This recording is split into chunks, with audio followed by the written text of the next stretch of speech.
hello. Alam niyo na kung nasasaan ako. Nandito ako sa aking small kusina. Kasi ako'y magluluto ng tinola. Tinolang manok. Pero ang gagawin kong pinakang sahog na gulay ay kundol. Kasi wala ditong papaya. Wala din ditong upo.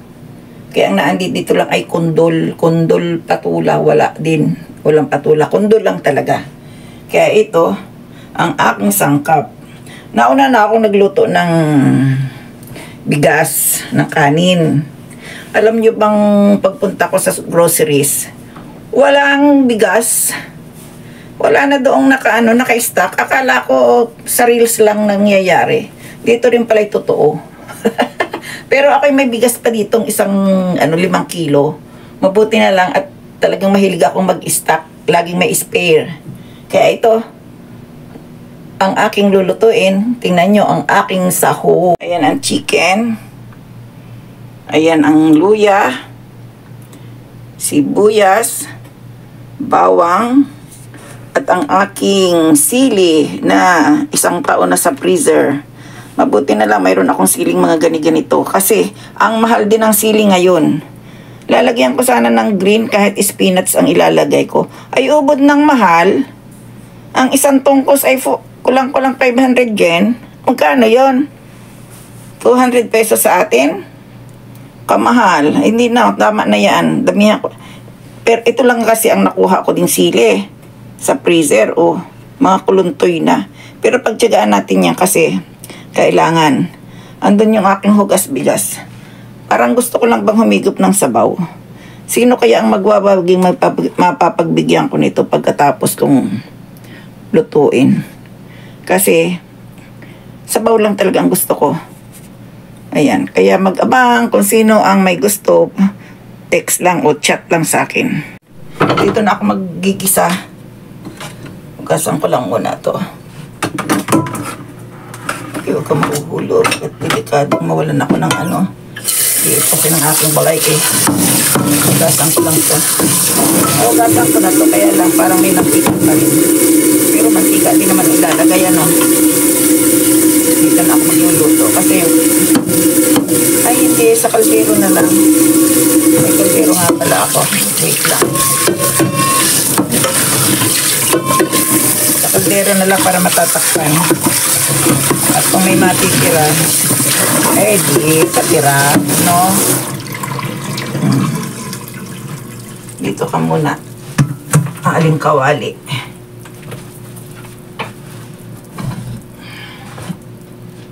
Ito palang aking kaldero. Yan. Painit tayo.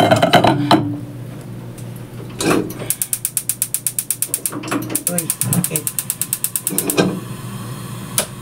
Alam mo to, ang tagal na nito. Pero hindi pa nasisira kasi maingat nga ako sa gamit. Ito na ang aking problema. Kuha tayo ng panibagong mantika.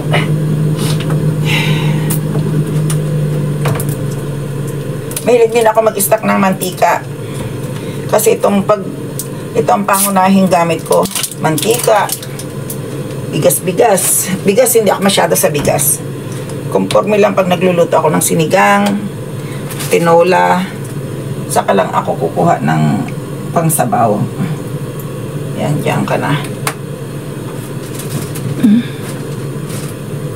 Tayo'y magmimekos-mekos. Unahin natin ang luya.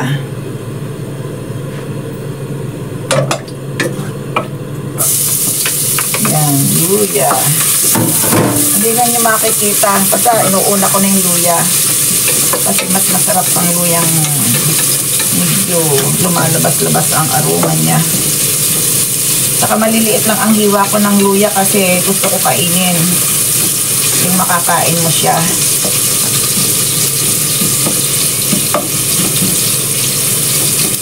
Ang tinola ni Lola. Marami rin akong lulutuin. Magluluto rin ako ng mayroon pa akong pinaluluto na bihon. Pero bukas na ng umaga ko yung gagawin. Ihahanda ko lang mamayang gabi. para tuloy-tuloy ang aking pagluluto.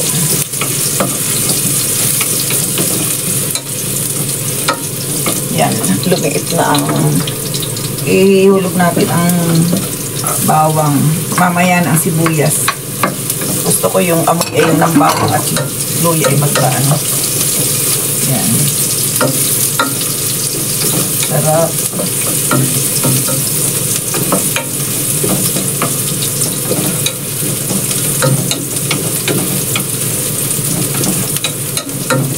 Ayan na. Bango. Ito na ang sibuyas.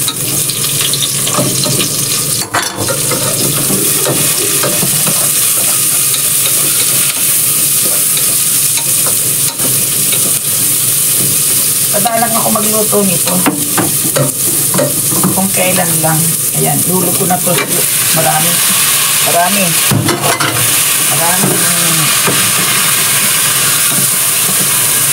Paa ng manok.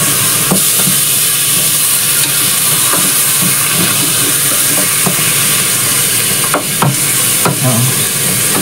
Paa ng manok. Talaga. No? At lagyan natin ng patis. Where is my patis? Ay! Naubos na pala yung lumang patis. Ito, may bago din akong patis. O, diba? Paano nga ako? Hindi ako nawawalan ng spare. Kapag nawalan, mahirap kasing mawalan ng ano, ng gamit. Yung magluluto ka, wala kang gagamitin. Kaya ako si spare ako, si spare. Kahit sa makeup, kahit sa anong bagay, lagi ako may reserba. Hindi lang yung hindi lang yung boylet ha. Sa lalaki, wala akong reserba. Inayawan na si lalaki.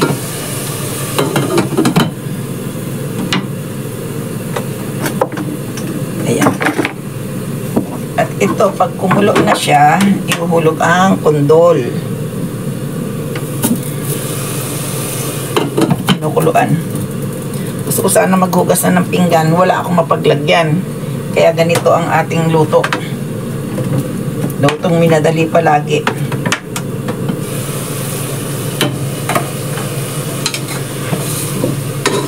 Lutong minadali.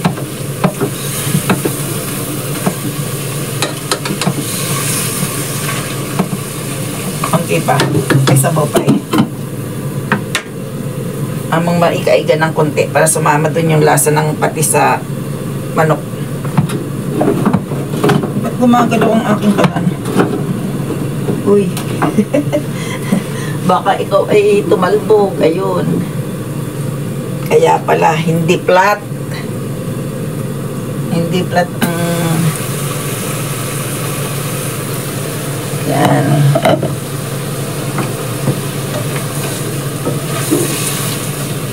Okay na to. Ihulog natin tong sabaw na isang drum.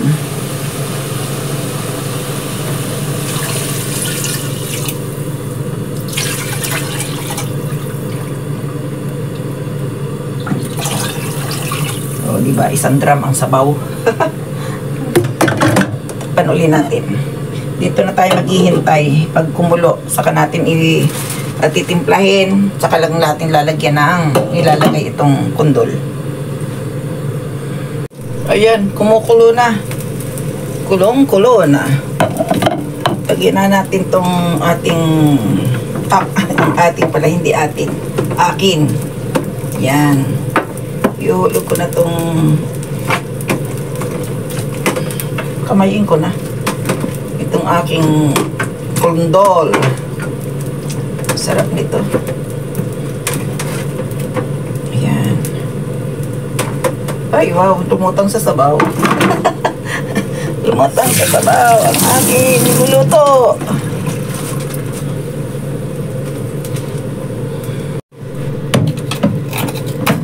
Ito natin ang bunting asin.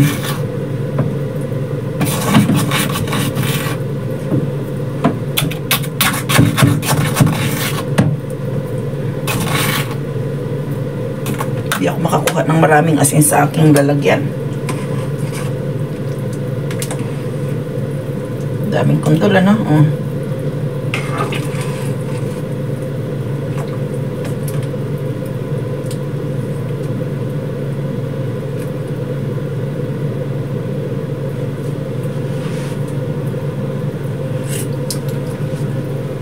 Patis ang masarap.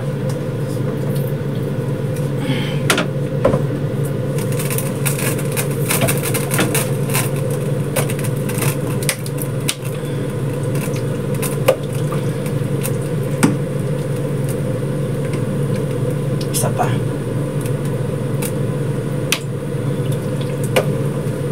Ayan. Pag nagkulang, kayo nang magtimpla. Kasi ang magdagdag ay walang problema. Ang magbawas ang malaking problema. Diba?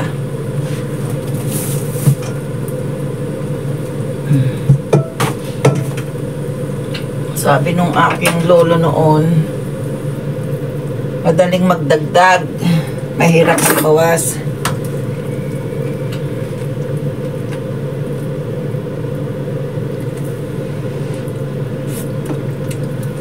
Okay na. Ang galing ko magtimpla, no? Tama na. Papalambutin ko na lang tong gulay. Tapos ihulog ko na itong lasang sili. Tuyok na yung sili ko eh.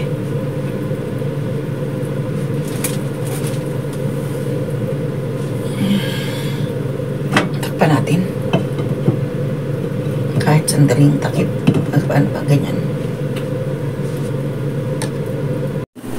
Ayan na, ayan na. Ay, wow. Malambot na lahat. Pwede na akong kumain.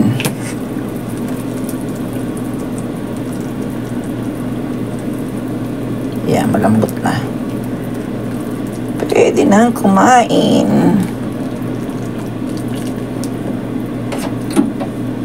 Natimpla ko na to kanina eh. Kaya yun na ang timpla nun. Galing ko magluto, di ba? O, saan pa?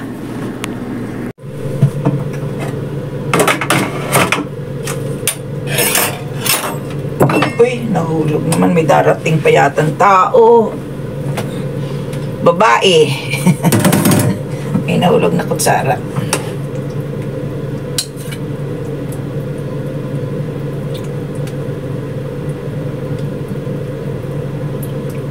Ay, ang dami.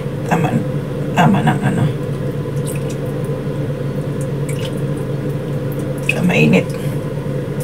Mainit. Diha. Oh, diha. Diyan, diha. Mainit eh. Hindi ko kayang hawakan.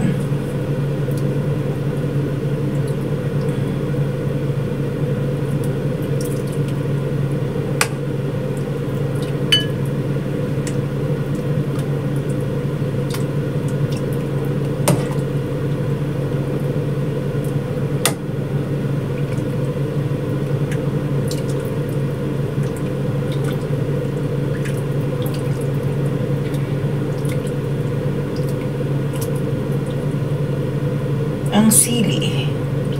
Yan. Sana hindi maanghang. Walang dahon eh.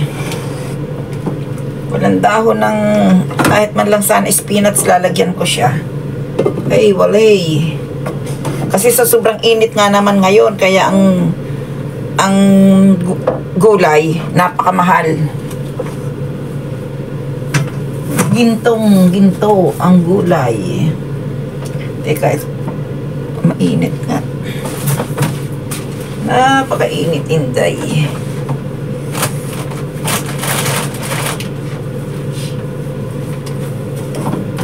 Diyan ka. Ito i-deliver ko muna sa aking hapagkainan. Init eh.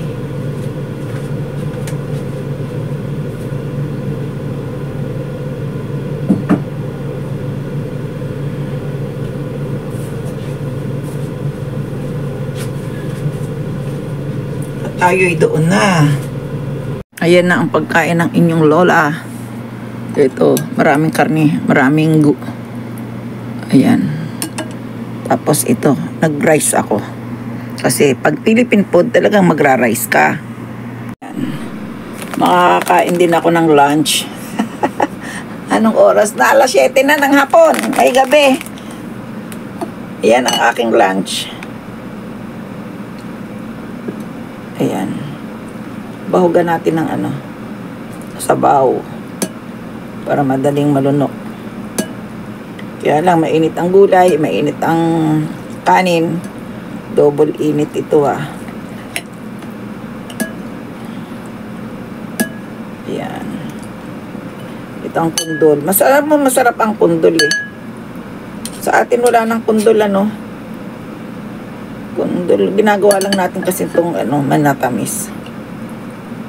Ayan. Isinabaw ng isinabaw.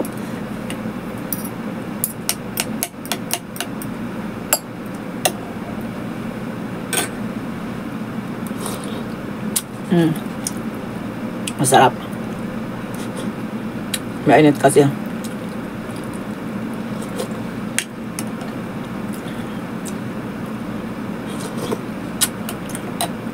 Kakain na muna ako. Babu!